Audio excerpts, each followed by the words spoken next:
അപ്പോഴേ എല്ലാവരും സുഖമായിട്ടൊക്കെ ഇരിക്കണമെന്ന് വിചാരിക്കണം. നമ്മുടെ ഇന്നത്തെ ഫുഡ് വിശേഷം കണ്ടാലോ? അപ്പോൾ വാട്ടോ. അപ്പോഴേ നമ്മൾ ഇന്ന് നമുക്ക് പച്ചക്കറി ഒന്നും കിട്ടിയിട്ടുണ്ടായിരുന്നില്ല കേട്ടോ. അപ്പോൾ ഞാൻ വെറുതെ പച്ചക്കറി കടയിലേക്ക് പറഞ്ഞയച്ചപ്പോൾ ഇച്ചിരി മുട്ടയും വെണ്ടയ്ക്കയും തക്കാളിയും വെണ്ടയ്ക്കും ഒന്നും ഇവിടെ ഉണ്ടായിരുന്നില്ല. അപ്പോൾ അത് മാത്രം കിട്ടി. ഇച്ചിരി കുറച്ച് സൂചി ഗോതമ്പ്, കുറച്ചല്ല ഒരു പാക്കറ്റ് സൂചി ഗോതമ്പൊക്കെ വാങ്ങിച്ചു. അപ്പോൾ പിന്നെ ഞാൻ വിചാരിച്ചു ഇവിടെ എല്ലാ പച്ചക്കറികളൊക്കെ കൂടെ കൂട്ടിയിട്ട് ഒരു സാമ്പാർ ഉണ്ടാക്കാം. അതാകുമ്പോൾ നാളെ എന്തെങ്കിലും ഉണ്ടാക്കുമ്പോൾ അതിലേക്കും പോവല്ലോ എന്ന് കരുതിയിട്ടോ. പിന്നെ കുറച്ച് നമുക്കിപ്പോൾ കുരങ്ങന്മാരുടെ ശല്യമില്ല, ചെറിയ മഴ തുടങ്ങിയ കാരണം കൊണ്ട് കേട്ടോ. ഇന്നൊരു ചെറിയ മഴ തുടങ്ങിയിട്ടുണ്ട്. രാത്രി ആയപ്പോഴത്തേക്ക് അത് വലിയ മഴയായിട്ടുണ്ട്. ഉച്ച മുതൽ നിൽക്കാതെ മഴ പെയ്തുകൊണ്ടിരിക്കുകയാണ് കേട്ടോ.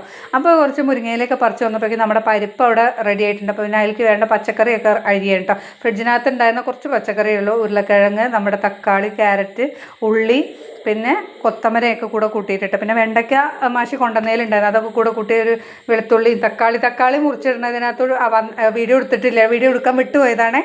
എന്തോ ഓർത്ത് കിളി പോയിട്ട് നിൽക്കുന്ന കാരണം കൊണ്ട്. അപ്പോൾ നമ്മളതൊക്കെ വേവിച്ച് വെച്ചിട്ടുണ്ട്. പിന്നെ ഞാൻ എന്ത് ചെയ്ത് അതിൻ്റെ കൂടെ തന്നെ അത് വേവുന്ന സമയം കൊണ്ട് ഞാൻ മുരിങ്ങയിലൊക്കെ റെഡിയാക്കി വെച്ചിട്ടുണ്ടായിരുന്നേ.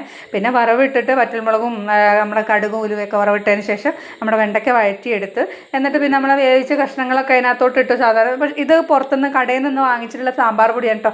ആ സാമ്പാർ പൊടി ഇടുമ്പോൾ തന്നെ നമുക്കൊരു ചിക്കൻ മസാലയുടെ ഫ്ലേവറാണ്. 10 രൂപയേ ഉള്ളൂ. പക്ഷേ കൊള്ളില്ലായിരുന്നു കേട്ടോ. ഞാൻ സാധാരണ വീട്ടിൽ പൊടിക്കുന്ന സാമ്പാർ പൊടിയാണ്. പക്ഷേ ഇത്തവണ എനിക്ക് പൊടിക്കാനൊരു സമയം കിട്ടാത്തത് കാരണം കൊണ്ട് ഞാനൊരു ചെറിയൊരു പാക്കറ്റ് മേടിച്ചാണ്. ഒട്ടും കൊള്ളില്ലായിരുന്നു കേട്ടോ. അത് പുളിയൊക്കെ പറഞ്ഞ് നമ്മൾ ആ കായൊക്കെ ചേർന്ന് വരുമ്പോൾ സാമ്പാറിൻ്റെ ആ ഒരു ഫ്ലേവർ വരില്ല. ഇതിന് പകരം എന്തോ ഒരു ഇതിനകത്ത് പെരിഞ്ചീരകം എന്തോ ചേർത്ത പോലെ അതിൻ്റെ ഒരു ഫ്ലേവറാണ് കേട്ടോ കുത്തി വരുന്നത്. അപ്പം തന്നെ എനിക്ക് മടുത്തു. സാമ്പാറിനോടുള്ള ആ ഒരു ഇത് തോന്നിയില്ല. കാരണം എന്തെങ്കിലും കറി കൂട്ടി കഴിക്കാമല്ലോ എന്ന് ചോദിച്ചാൽ വിട്ടു കേട്ടോ. പിന്നെ വേഗം ആ സാമ്പാറൊക്കെ റെഡിയാക്കിയതിന് ശേഷം പിന്നെ വേഗം കുറച്ച് ഉള്ളിയും നമ്മൾ പറിച്ചു വന്നിട്ടുള്ള കാന്താരിമുളകൊക്കെ കൂടിയിട്ട് ഒന്ന് വഴറ്റിയതിന് ശേഷം നമ്മുടെ മുരിങ്ങയില ഇട്ടു. മുരിങ്ങയില ഒന്ന് വാടി റെഡിയായി വന്നപ്പോൾ 2 മുട്ടയും പൊട്ടിച്ച് ഒഴിച്ചിട്ട് ഇന്ന് മുട്ടയും മുരിങ്ങയിലയും കൂടെ കൂട്ടിയിട്ടുള്ളൊരു തോരൻ ഉണ്ടാക്കാമെന്ന് വെച്ചിട്ടോ. ഇന്ന് നല്ല പുറത്ത് നല്ല മഴയാണ് കേട്ടോ.